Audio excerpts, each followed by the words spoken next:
The last time anyone in Maple Hollow saw Daniel Cole, he was 16 years old, standing barefoot in the rain outside a church, watching a girl named Charlotte Parker laugh at him in front of the entire congregation. 22 years later, that same girl stood frozen in a crowd of hundreds, watching a fleet of black SUVs roll into town, and realized the man stepping out of the last car was the boy she once called worthless. What she didn't know yet was that he had never forgotten her name. And by the end of this story, you'll understand exactly why some insults follow a person for the rest of their life, and why the people who hand them out rarely expect to see them again. Before we get into what happened next, let us know in the comments where you're watching from. We'd love to hear from you. And if you're new here, click the subscribe button so you never miss any of our upcoming videos. Maple Hollow was the kind of town where everybody knew everybody's business before it even happened. It sat in the hills of eastern Kentucky, a place of narrow roads, tobacco barns, and a single traffic light that blinked yellow after 9 at night. Families had lived there for generations, and status wasn't measured in bank accounts alone. It was measured in whose name was carved on the church pews and whose grandfather had founded the feed store on Main Street. The Parker family owned half the town, or close enough that it didn't matter. The Coles owned nothing but a leaning house on the edge of the property line and a reputation nobody bothered to correct. In a town that small, a person's story was written for them before they ever had the chance to write it themselves. Daniel's father died in a logging accident when Daniel was 7 years old. He remembered the smell of pine sap on his father's jacket more than he remembered his father's face by then, memories fading the way they do for a child who loses someone too early. His mother, Ruth, took whatever work she could find, cleaning houses in the morning and taking in laundry at night, her hands cracked and raw from bleach by the time Daniel turned 10. Daniel wore the same 2 shirts through most of middle school, both handed down from a cousin 2 sizes too big. The sleeves rolled at the cuffs to keep them from swallowing his hands entirely. He walked 3 miles to school because the bus driver had a habit of pretending not to see him standing at the stop, and Daniel learned early that some cruelties don't need to be loud to leave a mark. He never once complained. Not to his mother, not to his teachers, not to himself. He simply kept walking, kept showing up, and kept his head down in a way that people mistook for weakness. On cold mornings, he'd stuff newspaper into the soles of his shoes to cover the holes, a trick his mother taught him without ever admitting where she'd learned it. He told himself it wouldn't be forever, though some nights, lying awake and listening to his mother cry quietly in the next room, thinking she believed he was asleep, he wasn't sure he believed his own promise. Charlotte Parker noticed him the way people notice a stray dog they've decided not to feed. She was 15, popular, sharp-tongued, and used to being admired, the kind of girl teachers excused and classmates imitated without question. She had an audience wherever she went, and Daniel, quiet and poor and unbothered by her jokes, became her favorite target precisely because he never fought back. She called him the charity case in front of their entire class, loud enough that it echoed down the hallway long after she'd walked off laughing with her friends. She once knocked his lunch tray onto the cafeteria floor and told everyone he'd tripped, and when the lunch lady offered him a second tray, Charlotte made sure the whole table heard her say he probably couldn't even afford to say thank you properly. When he made honor roll in the 9th grade, she told the teacher out loud that he probably cheated, because boys like him don't get smart, they get lucky.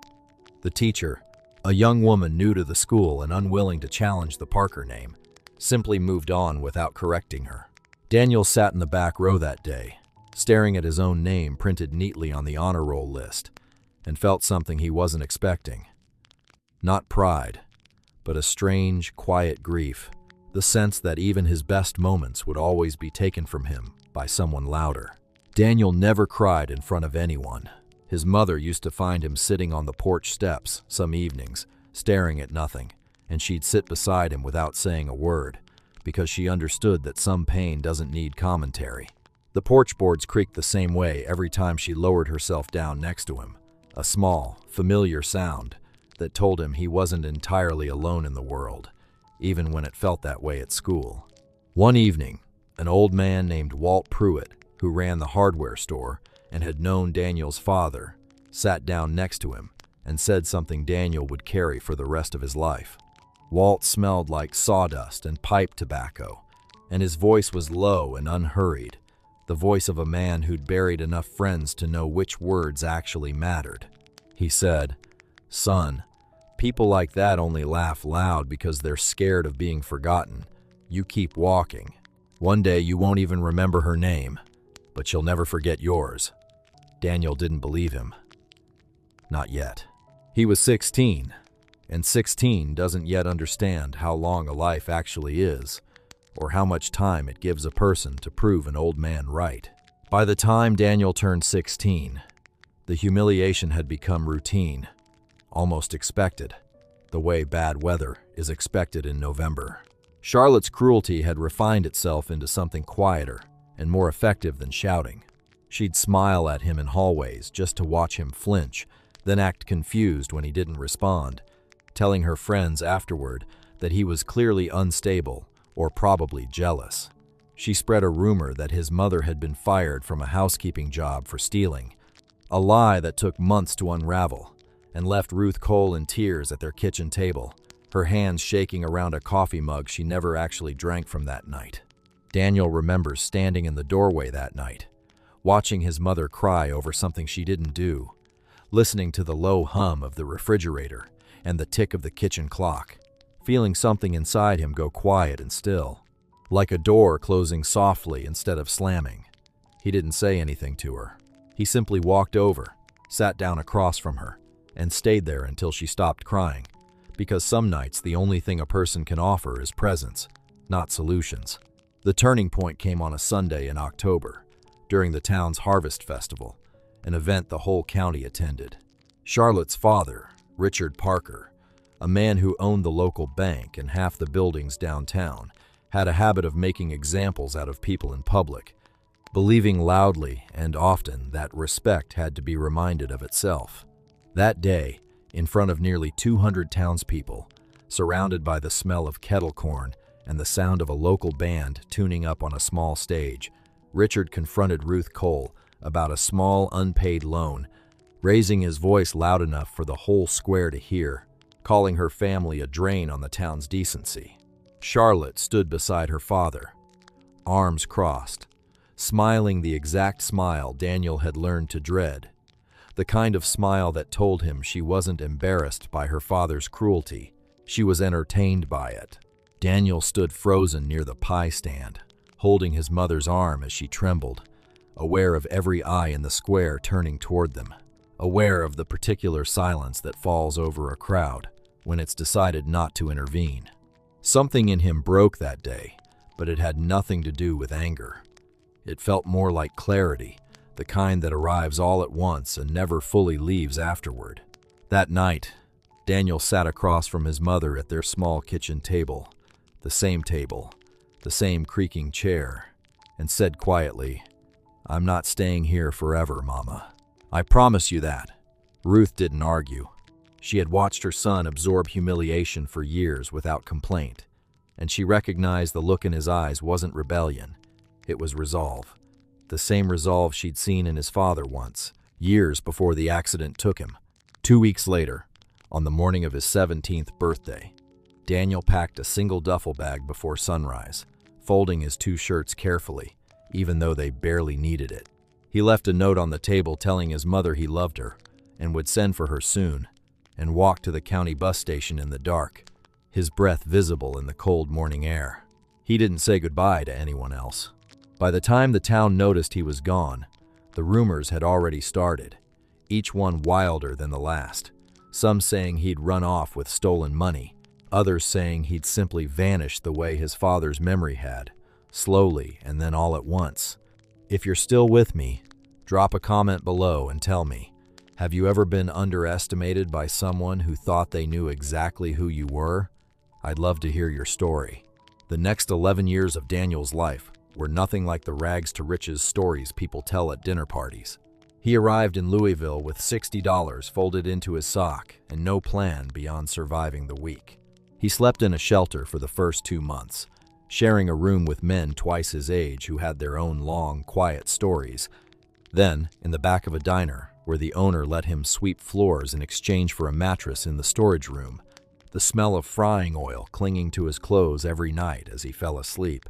He worked construction during the day, hauling lumber until his shoulders ached in a way 16 hours of sleep couldn't fix, and studied bookkeeping at night from a library textbook he wasn't allowed to check out. So he read it in the same chair every evening until closing time, memorizing pages he couldn't afford to photocopy. He was cheated out of 2 months' pay by a contractor who vanished before payday, taking with him rent money Daniel had already promised to a landlord who didn't care about excuses. He was robbed once, at knife point outside a laundromat, and beaten once, for refusing to hand over what little he had left. He was fired twice for reasons that had nothing to do with his work ethic, and everything to do with who happened to be hiring that season. At 22, Daniel took a job doing inventory for a small hardware distribution company, the kind of unglamorous work nobody envies, counting boxes under fluorescent lights in a warehouse that smelled like machine oil and cardboard. But he noticed something nobody else at the company had bothered to notice, that their ordering system wasted thousands of dollars a month in overstock and shipping inefficiencies, small errors compounding quietly, month after month. He brought his findings to the owner, a tired man named Frank Alvarez, who was 2 years from bankruptcy and had nothing left to lose, sitting across a cluttered desk covered in unpaid invoices. Frank gave Daniel 6 months to prove his idea worked. It did. Within 2 years, Daniel had helped turn the company profitable again, and Frank, grateful and aging, offered him a small ownership stake instead of a raise, telling Daniel over a cup of burnt coffee that he'd rather share something real than pay him something small. It was a decision that would change both their lives, though neither of them fully understood that yet. Success did not arrive like fireworks. It arrived slowly, the way trust rebuilds after years of being broken, one small proof at a time. Daniel used his early profits to buy out 2 failing distribution companies in neighboring states, restructuring them the same patient way he had learned from Frank, staying up late at kitchen tables with worried owners who reminded him, in some small way, of his mother. By 26, he owned a logistics network spanning 4 states. By 29, investors were calling him, not the other way around, a shift so gradual he almost didn't notice it happening. He sent money home to his mother every month without fail, tucking a handwritten note into every envelope for the first several years, even after wire transfers made the notes unnecessary.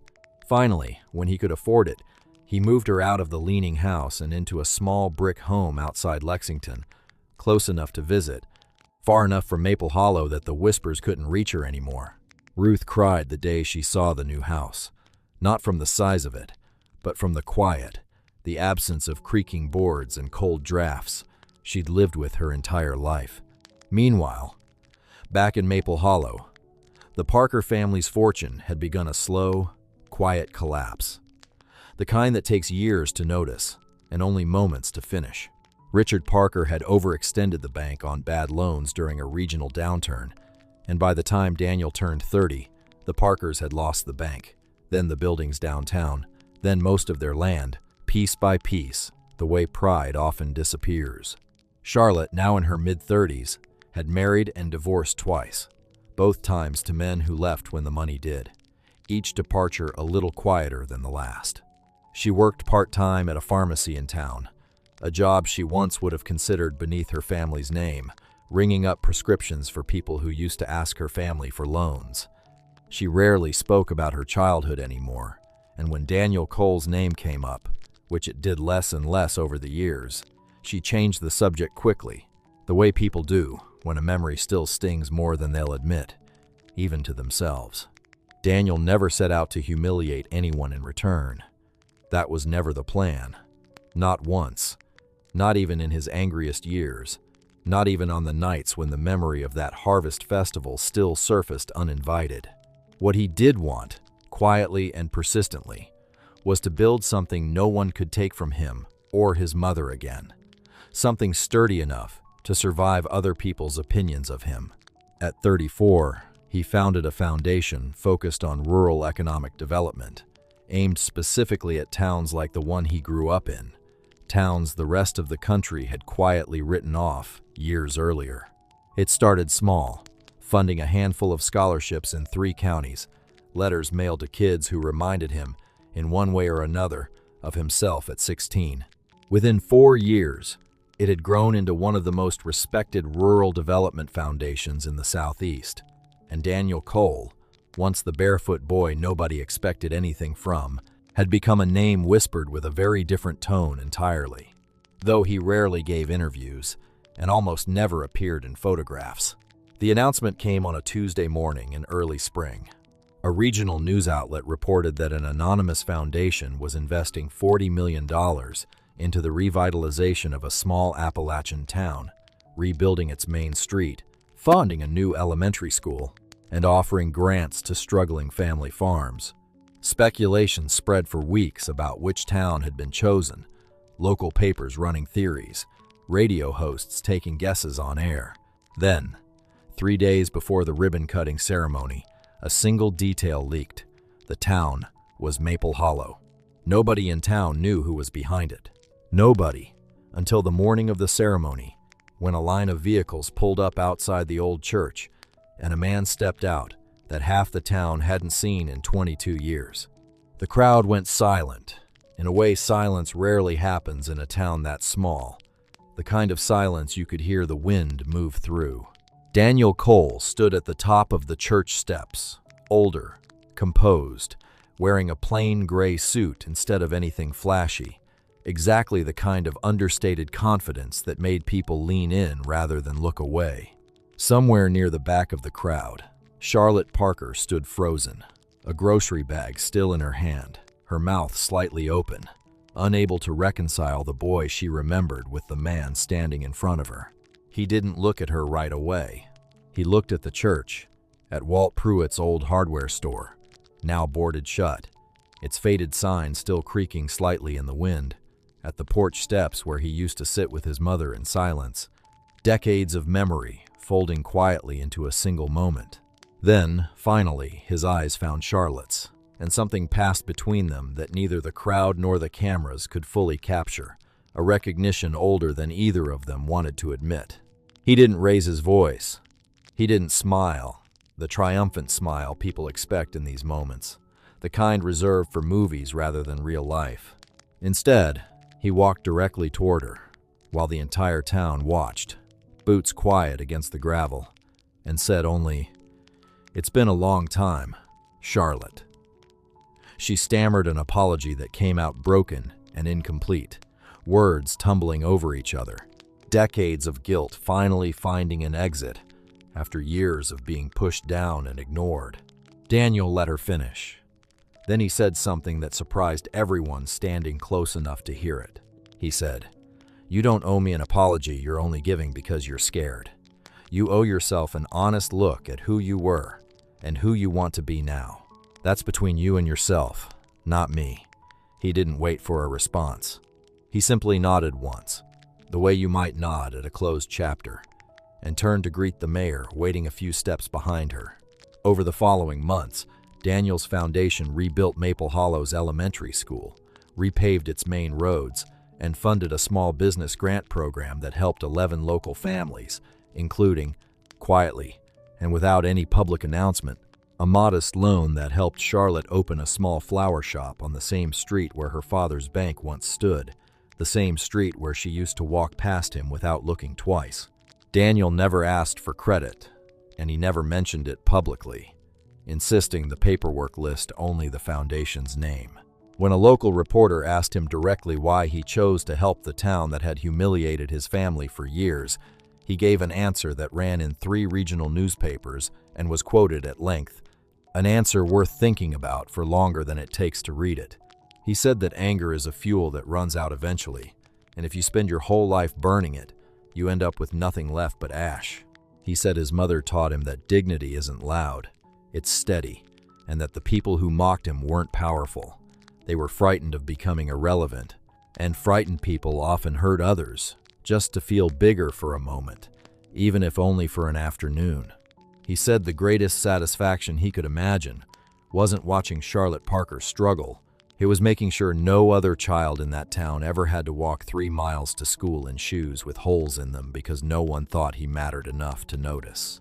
The reporter later said it was the longest Daniel had ever spoken to a journalist, and the only time he seemed, even briefly, willing to talk about his own childhood at all. Ruth Cole passed away 4 years later, peacefully, in the brick house her son had bought her, with Daniel holding her hand until the very end, the radio playing softly in the next room the way it always had. At her funeral, half of Maple Hollow attended, including Charlotte Parker, who stood quietly near the back and did not try to speak to him that day, understanding, perhaps for the first time, that some moments aren't hers to interrupt. Daniel gave a short eulogy, and the last thing he said about his mother was this: she never once told him to forgive the people who hurt him. She only told him not to become someone who needed to hurt others back. He said he spent years trying to understand what she meant, and only fully understood it the day he stood on those church steps and felt nothing but calm. The anger he'd carried for 2 decades finally, quietly, gone. Before you go, I want you to sit with something. If you were in Daniel's position, standing in front of the person who humiliated you for years, would you have done what he did? Would you have walked away and built something better instead of settling the score? Or do you believe some people deserve to feel exactly what they once made others feel? Tell me honestly in the comments. I read every single one, and I genuinely love to know where you stand from wherever you're watching this from tonight.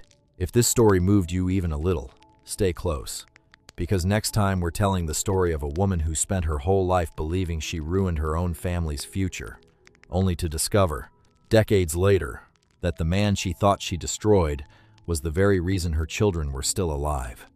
That story is even harder to forget than this one. Until then, remember this: the people who laugh at your beginning rarely stick around long enough to witness your ending.